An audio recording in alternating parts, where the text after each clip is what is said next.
Iran की तरफ से बहुत बुरी खबर आ रही है। वहाँ से खबर ये आ रही है कि इजरायली जो वॉर प्लेन्स है उन्होंने ईरान की दो जो एयरपोर्ट है वहाँ पर उन्होंने एयर स्ट्राइक की है।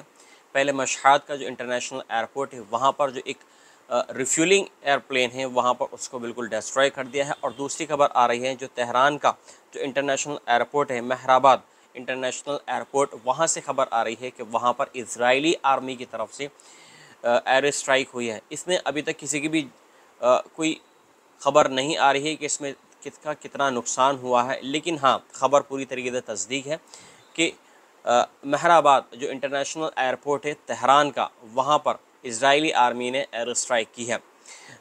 सबसे एक अहम बात यह है कि जिस तरीके से ईरान ने ताबड़तोड़ एयर स्ट्राइक की, बैलिस्टिक मिसाइलें छोड़ी ईरान के ऊपर, ख़ास तौर से तेल अवीव और हाफिया जो जो मेन सिटीज़ हैं जहाँ पर जो टेक्नोलॉजीज़ फैसिलिटीज़ हैं और इसके अलावा जो टेक सिटीज़ हैं इसराइल की, वहाँ पर सबसे पहले ईरान ने बैलिस्टिक मिसाइलें फ़ायर की। लेकिन इनमें बहुत नुकसान हुआ इसराइल का। बहुत सारी मैंने अपनी रिपोर्ट में आपको ये बताया था, इसकी मैंने बताया था कि किस तरीके से ईरान ने इसराइल के ऊपर ताबड़तोड़ मिसाइलें की फ़ायर की हैं और इसमें इसराइल का बहुत ज़्यादा नुकसान हुआ, ख़ास तौर से तेल अवीव का। बहुत ज़्यादा जो अफवाहें हैं ये भी आ रही हैं कि नेतन्याहू इसराइल छोड़कर चले गए हैं। ये जो नेतन्याहू का जो जहाज़ है वहाँ पर ग्रीस में उसको एयरपोर्ट है वहाँ पर पार्क कर दिया है। और जो बेन गुरियन एयरपोर्ट है वहाँ पर जितने भी सिविलियंस प्लेन्स हैं उनको एवेक्यूएट कर दिया गया है। ये खबर सही है, लेकिन इसके अलावा नेतन्याहू ने इसराइल छोड़ दिया है, ये खबर बिल्कुल अभी तक इसकी तस्दीक नहीं हो पाई। मैं इसको बिल्कुल फेक तो नहीं कहूँगा, लेकिन अभी इस चीज़ की तस्दीक नहीं हो पाई है। ख़बरें बहुत सारी हैं बताने के लिए, बहुत मैं ईरान की या इसराइल की जो न्यूज़ सोर्सेस है वहाँ से न्यूज़ कलेक्ट करके मैं आपके लिए लेकर आया हूँ। बहुत सारी न्यूज़ हैं। एक सबसे मेन चीज़ ये है कि ईरान में इस टाइम खबर ये भी आ रही है सामने कि ईरान का जो तेहरान है, जो वहाँ की राजधानी है, वहाँ पर कई जगह कार के अंदर बॉम्ब ब्लास्ट हुए हैं। ये भी माना जा रहा है कि जिस तरीके से लेबनान के अंदर जो पेजर अटैक हुए थे और वहाँ पर जो मोसाद के बहुत सारे एजेंट्स काम कर रहे थे, वही एजेंट इसराइल के ईरान की तेहरान में भी काम कर रहे हैं। और उसी का यही नतीजा है जो न्यूक्लियर निगोटिएशंस हो रही थी ईरान और अमेरिका के बीच में, जो इसके ख़िलाफ़ थे कि नहीं हम एटॉमिक बम बनाकर रहेंगे, सबसे पहले उनको असैसिनेटेड किया है ईरान के अंदर। तो इसकी मेन वजह यही बताई जा रही है कि मोसाद ने अपने वहाँ पर तेहरान के अंदर एजेंट छोड़े हुए हैं और वो अपने काम में लग गए हैं। जैसे ही ईरान के ऊपर इसराइल ने एयर स्ट्राइक की, तुरंत वो अपने काम में लग गए। कहीं खबरें ये भी आ रही हैं कि तेहरान के अंदर, जैसे मैंने आपको अभी बताया, कि बॉम्ब ब्लास्ट हुए हैं और असैसिनेशन भी हो रहे हैं, यहाँ भी हो रहे हैं और इसराइल के अंदर भी हो रहे हैं। लेकिन खबरें दोनों ही तरफ से बहुत दुख वाली खबर आ रही है, क्योंकि सिविलियंस इसमें मारे जा रहे हैं। दोनों ही तरफ की मैं बात करूं, इसराइल और ईरान की मैं बात करूं, तो दोनों ही साइड से बच्चे भी मर रहे हैं, बड़े भी मर रहे हैं। अभी इसराइल का एक शहर है, वहाँ पर एक अरबिक फैमिली रहती थी। उस इसराइली ईरानी एयर स्ट्राइक में वो जो चार, उनकी माँ, 3 बेटियाँ, वो पूरी तरीके से हलाक हो गई हैं इस बैलिस्टिक मिसाइल अटैक में। इसराइल की ये रिपोर्ट आ रही है। और इसके अलावा बहुत सारे लोग, अभी आहिस्ता आहिस्ता खबरें सामने आ रही हैं कितने लोग इसमें मारे गए हैं इसराइल के अंदर, आहिस्ता आहिस्ता आ रहे हैं। लेकिन जो घायलों की जो संख्या है, जो अमाउंट है, वो बहुत ज़्यादा और पड़ने वाला है। अब ईरान की अगर बात करें तो ईरान के अंदर भी अभी आप ये देखिए, फ़ोटो में आप ये देखिए कि एक लेडीज़ है, ये टीचर है जो बच्चों को पढ़ाती थी, जहाँ ये अपने हाथ में बच्चों के फ़ोटोज़ इसने लिए हुए हैं और जो इसमें ये बोल रही है कि इजरायली एयर स्ट्राइक में ये शहीद हो गए हैं तेहरान के अंदर। ख़बरें बहुत सारी हैं बताने के लिए। बराबर ईरान अटैक कर रहा है इसराइल के ऊपर और इसराइल अटैक कर रहा है ईरान के ऊपर। ख़बर ये भी आ रही है कि ईरानी रेवोल्यूशनरी गार्ड यानी IRGF, उसने जो नेतन्याहू हैं उनके घर पर भी एयर स्ट्राइक की है, मिसाइल से हमला किया है। लेकिन इसमें अभी तक कुछ भी खबर इसके अलावा नहीं आई है सामने। दूसरी तरफ आप स्क्रीन पर देख सकते हैं कि ये एक माँ है और इसकी 3 बेटियां हैं। ये चारों ही ईरानी मिसाइली अटैक में हलाक हो गई हैं। दूसरी तरफ हयातुल्लाह अली ख़ामेनी ने नेशन को एड्रेस किया है, संबोधित किया है और उन्होंने बताया है अगर इज़राइल अटैक रोक देता है तो हम भी अटैक रोक देंगे। लेकिन हाँ, जिस तरीके से इज़राइल ने जो अटैक किए हैं, जो असैसिनेशन किया है, हम उस चीज़ का बदला ज़रूर लेकर रहेंगे। बहुत सारी मुख्तलिफ़ ख़बरें हैं, बहुत सारी ख़बरें आ रही हैं, बहुत ज़्यादा दिल को झंझोर देने वाली ख़बरें आ रही हैं, क्योंकि इसमें सबसे ज़्यादा जो नुकसान हो रहा है वो सिविलियंस का इसमें सबसे ज़्यादा नुकसान हो रहा है। और नुकसान के साथ साथ जानी और माल का तो नुकसान हो ही रहा है। इसमें और कन्फ्लिक्ट बढ़ने के आसार लग गए हैं, क्योंकि इसमें अब डोनाल्ड ट्रंप ने ये कह दिया है कि अगर ईरान नहीं मानता, अगर वो जो नेगोटिएशंस पर नहीं एग्री होता है, तो अमेरिका भी इस जंग में कूद जाएगा, ईरान और इज़राइल की जंग में।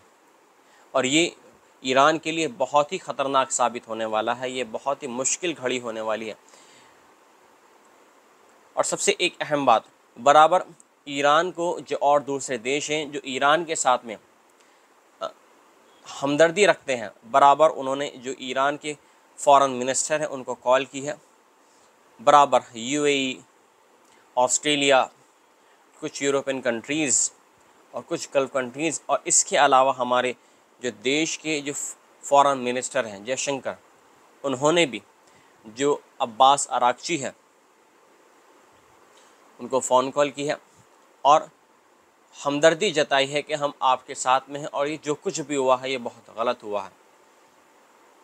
बहुत सारी खबरें हैं, बहुत सारी बताने के लिए। और हाँ, एक अहम बात यह है कि एक ब्रिटेन से एक जो F-35 जेट वो जा रहा था अपने मिशन पर, लेकिन रास्ते में ही कैसे पता नहीं उसका फ्यूल ख़त्म हो गया, तो एमरजेंसी लैंडिंग हुई है केरला के इंटरनेशनल एयरपोर्ट पर। पहले बाकायदा जो फाइटर पायलट है उसने परमिशन ली है जो एयर ट्रैफिक कंट्रोल से, और इसके बाद में उसको परमिशन दी गई भारत की सरजमी पर उतरने के लिए। इसके बाद में आप देख सकते हैं इस फ़ोटो में कि British F-35 jets makes emergency landing in southern India, यानी साउथ इंडिया के अंदर केरला में ये फाइटर जेट लैंड हुआ है। ब्रिटेन की तरफ से ये आ रहा था, पता नहीं किस तरीके से इसका फ्यूल ख़त्म हुआ है। अभी जो खबर ये आई है पूरी तरीके से खबर सामने नहीं आई है, पूरी खबर सामने नहीं है। लेकिन हाँ, जो टेंशन्स बहुत ज़्यादा एस्केलेट हो गई हैं, बहुत ज़्यादा, क्योंकि ये जो मिडल ईस्ट का जो रीजन है जिस तरीके से एक ख़तरनाक रीजन ये बन गया है। ईरान और इज़राइल की जंग में पहले सिर्फ गज़ा तक ये मामला था, वेस्ट बैंक तक ये मामला था, लेकिन अब ईरान को बहुत ज़्यादा इस टाइम पैनिक हो गया और उसने तुरंत जवाबी कार्रवाई की। क्योंकि जाहिर सी बात है, आप ये देखें, ईरान का क्या कोई नहीं मरा? ईरान के भी पता नहीं कितने जो टॉप कमांडर्स थे वो असैसिनेटेड हुए हैं, जिनको इज़राइल ने असैसिनेट किया है।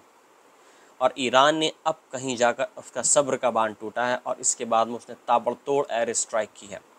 यहाँ पर इज़राइल बराबर ये ब्लेम लगा रहा है कि ईरान जो है सिर्फ कुछ महीने दूर नहीं है। अभी की जो रिपोर्ट आई है उसमें बताया गया है कि ईरान के पास में कुछ दिनों में ही जो परमाणु बम है वो हासिल करने की क्या कैपेबिलिटी आ जाएगी, और वो कभी भी, मतलब आने वाले टाइम में कभी भी जो एटॉमिक बम है उसका वो टेस्ट कर सकता है। तो यहाँ पर सबसे एक अहम बात ये है होने वाली है कि यहाँ पर इज़राइल बहुत ज़्यादा पैनिक हो गया है, बहुत ज़्यादा डर गया। क्योंकि आप ये देखें, आप खुद देखें कि इज़राइल जो है सिर्फ एक छोटा सा है। 1948 में जब ब्रिटिश ने फ़िलिस्तीन को आज़ाद करा, तो आज़ाद करते करते वो अपने साथ में यहाँ पर जो हॉलोकॉस्ट सर्वाइवर्स थे, जो जर्मनी में जो यहूदियों का जो ज्यूइश का जो जेनोसाइड हुआ है हिटलर ने किया, और जो उसमें कुछ बच गए वो यहाँ पर आ गए और ब्रिटेन ने उनको यहाँ पर बसा दिया।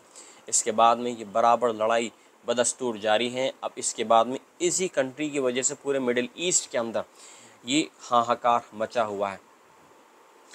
यहाँ पर सबसे मेन एक अहम बात यह है कि इज़राइल यहाँ पर सबसे ज़्यादा इसलिए डर रहा है कि अगर ईरान के पास में एटॉमिक पावर आ जाती है तो जो और दूसरी जो पड़ोसी देश हैं इज़राइल के, वो भी चाहेंगे कि वो भी न्यूट्रल नहीं रहना चाहेंगे, वो भी चाहेंगे कि एटॉमिक पावर वो हासिल कर लें। और जब हासिल कर लेंगे ईरान तो बिल्कुल ख़त्म हो जाएगा। इसीलिए अमेरिका इनडायरेक्टली उसको सपोर्ट करता है और अमेरिका की ही शय पर ये अटैक हुआ है ईरान के अंदर। इसमें बार बार अभी जब ये अटैक हुआ है इसके बाद में जो ट्रम्प है उन्होंने एक्सलेंट मतलब शाबाशी दी है नेतन्याहू को, ये आपने बहुत अच्छा काम किया। लेकिन ये भी उन्होंने वार्निंग दे दी है कि अगर ईरान नेगोटिएशन टेबल पर नहीं आता है तो इसका खामियाजा बहुत ख़तरनाक होने वाला है ईरान के लिए। F-35 जेट के बारे में ख़बर ये भी आ रही है कि अभी जो ईरान के अंदर लॉन्ग रेंज में जो एयर स्ट्राइक हुई है वो किस तरीके से कैपेबल हुआ है F-35। देखिए इस चीज़ की जो प्लानिंग है अमेरिका और इज़राइल, आप सभी जानते हैं कि दोनों एडवांसमेंट में, दोनों टेक्नोलॉजिकल एडवांसमेंट हर सेक्टर के अंदर काफ़ी एडवांस हैं। दोनों ने मिलकर इस फाइटर जेट पर काम किया है कि किस तरीके से दोबारा से रिफ्यूल करने की ज़रूरत ना पड़े, क्योंकि आप ये देखें ये जो जंगी जहाज़ होते हैं कोई ज़्यादा बड़े नहीं होते। ये जो जंगी जहाज़ होते हैं जैसे F-35 या सुखोई जो फाइटर जेट्स होते हैं ये ज़्यादा लॉन्ग रेंज के लिए ज़्यादा फ्यूल कैरी नहीं कर सकते हैं।